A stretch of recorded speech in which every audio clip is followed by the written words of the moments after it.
It's time for the sandbox news. This week we have the new devblog for August. Construct has finally been updated. There's new realistic players. The CUBEMAPS and sandbox have been fixed. There's updates to hidden, mazing, there's a new Faceposer, and there's been a ton of small bug fixes and tweaks. Let's start with the devblog for August.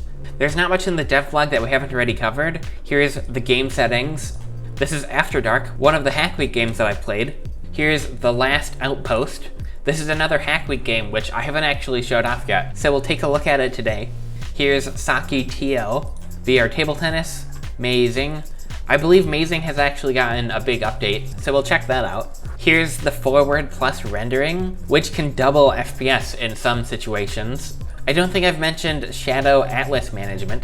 I believe this is an optimization for dynamic lights. Construct has been updated, which is totally crazy. It looks a lot more realistic now. Here's the new API documentation.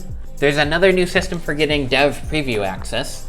So this is the dev preview torture simulator. They keep changing how this works. Currently, I think it's like a raffle system where you click enter and you have a chance to get access. Here's the localization files. There's new face morphs, so now we can actually control the character's facial expressions. The talented Alex Instagib made a face tracking demo, so you can see it's tracking his face movements. That's crazy. Here are the new clothing outfits which we've seen. This is the giant jigsaw puzzle Hack Week game. Now this one is not finished, it's not publicly available yet. Here's a short video of it working in-game. We can see puzzle pieces getting picked up and thrown around. And here's the final Hack Week game, Tower Wars. Now this one is not publicly available either. It's going to be a sort of tower defense game. Here are some of the different tower models they've made. So here's a weird ancient spire, a castle. Here's some sort of space obelisk, and a fortified stone outpost. And here are some UI concepts. Now again, this isn't finished yet. It's not in the game, so we can't actually play it yet. That's all for the devblog. Now, I know a lot of people have been wanting realistic player models in Sandbox, and here we have it. This is a realistic skin for the player model. You can see his face looks so realistic. There's also realistic hands too, so we can see they look very realistic. That's really crazy. There's also a new priest shirt. So as you might imagine, this is a shirt for the priest. Now, this is really crazy. Construct has finally been updated. It looks so realistic. However, unfortunately the frame rate on this map is awful. I didn't even know it was possible for the FPS in a video game to be this bad. I'm getting 20 frames per second in some spots. But anyways, I'm sure that'll be improved in the future, but currently for now, you just have to deal with a slideshow in Sandbox. The lighting on Construct has been improved a ton. It looks so realistic now, this is crazy. There's also new decorations and logos on all the stores. So here's Betcash, the Nomad scrap merch. This is now the Darkroom photography studio. The interior is exactly the same. Here's the Golden Thread, bespoke and ready to wear. So this is like a clothing store. It's currently empty. I think this is supposed to be a mirror. However, there's no mirrors in Sandbox yet. This is the Bubble Bank, and it has a cool 3D sign. That's crazy, wow. The Construct car park has been renamed to the Lily Street car park. It looks like this street is actually called the Lily Street now. If we go inside it, it looks mostly the same. I think it's exactly the same actually. Looks like there are a couple new signs though, that's pretty crazy. Here are the rules of the car park. Looks like a parking charge notice will be issued for these violations. Farting in the lift, playing obnoxious music, terrible parking, driving a Corso, not entirely sure what that is, not actually paying a parking ticket, and not loving Terry the Beautiful Thumb Man. These fees can get up to 10,000 pounds. There's a rule involving a lift. However, there actually is not an elevator in here.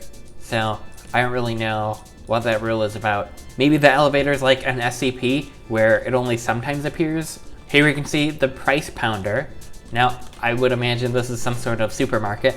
The warehouse seems to be mostly the same. There are some minor details, like a fire extinguisher and an exit sign. There's a new advertisement on the billboard.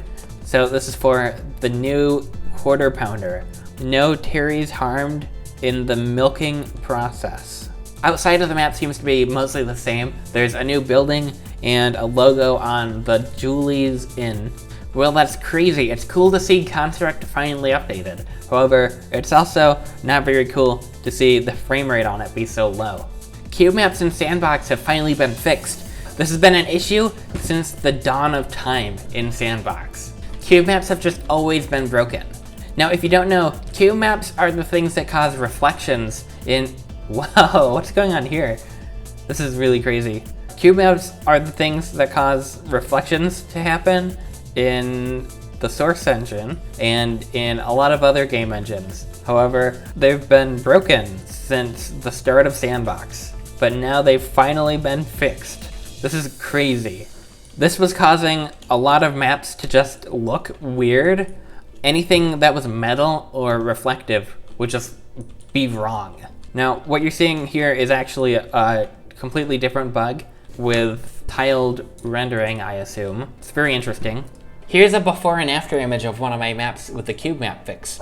So here's what it looked like before. You can see everything that was metal looked completely black for some reason. It was so strange. But on the right side, it's been fixed. This was especially annoying with these garage doors. The broken CUBEMAPS would cause these garage doors to be completely black. That was so strange. Here's one of the hackweek games we haven't seen, The Last Outpost. I actually played this a little bit by myself really early on. I didn't know this was a hackweek game. It looks like the map is actually not set up properly. So let's see if I can actually load into this. I have to manually set the map to be the Last Outpost map. Otherwise, it won't work. Still broken. So I can definitely tell this is definitely this person's very first attempt at making a sandbox game. It's not the worst very first attempt, but it is very interesting. So I have another gun on my screen, the first person gun, and it's just like glitched there. Can I go in first person mode? No, I can't. Why is my frame rate so low? I don't know. Anyways, you're supposed to attack these robots, apparently. These are robots. And you get money to build buildings and defenses. Looks like I've been defeated. Rest in peace. Oh, it doesn't restart anything when I lose. So I'm not entirely sure how you're supposed to build buildings. I don't actually know if that's implemented.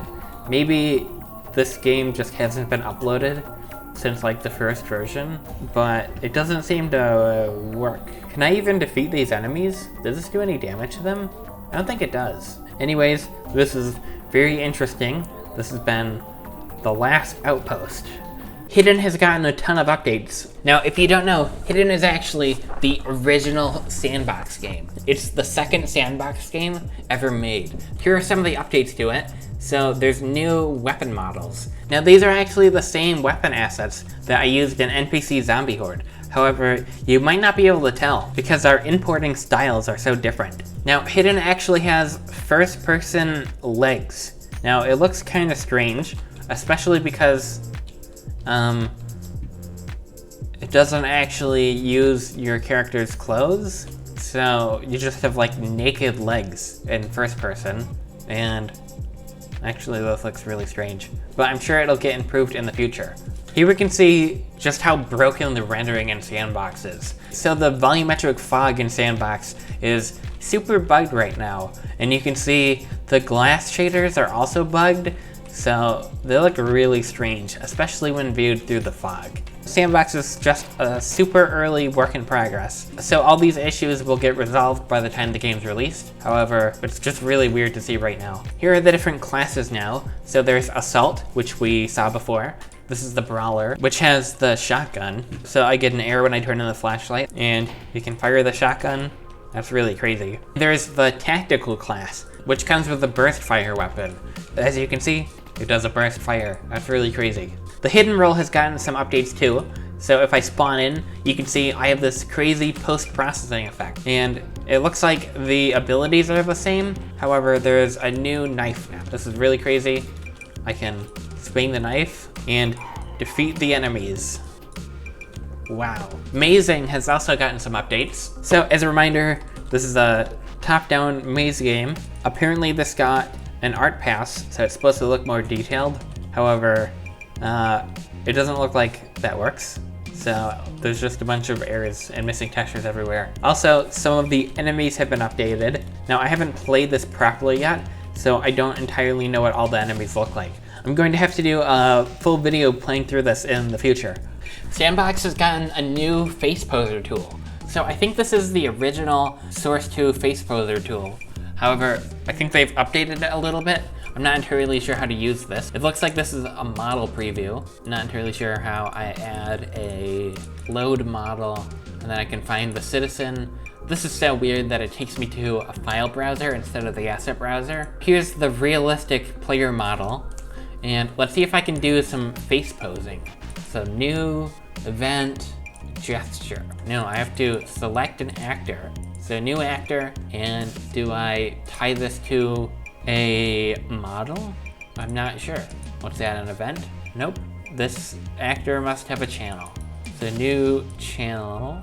Looks like it's freezing, and it crashed. So that's really crazy. I can't believe S&box has a new Faceposer. Wow. This Faceposer is going to get remade in the future, so I wouldn't worry too much about it being bad. Well, that's it. That's all the S&box news. Like, comment, subscribe.